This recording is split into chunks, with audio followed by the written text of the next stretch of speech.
अविनाशने पुन्हा एकदा केला अनुप्रियाचा अपमान. तिच्या कपाळावर काढलं निर्लज्ज असा टॅटू.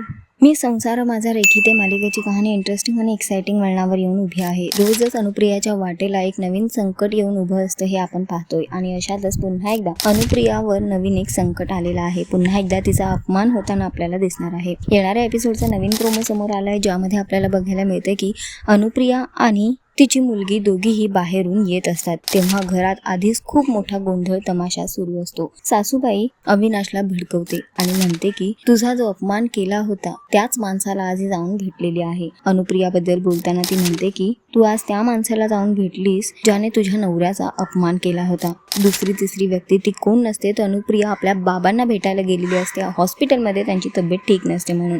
पण याचा कसलाही विचार न करता अविनाशला सासूबाई भडकवतात आणि अविनाश सुद्धा भडकतो आणि पुन्हा एकदा अनुप्रियाला शिक्षा देण्यासाठी तयार होतो. तो अनुप्रियाला एका बाजूला घेऊन येतो आणि तिच्या कपाळावर काहीतरी लिहितो. अनुप्रिया आरशात बघते आणि तिला कळतं की त्याने निर्लज्ज असं लिहिलंय. अनुप्रिया ते बघून खूपच दुखावली जाते. तिची मुलगी सुद्धा रडू लागते.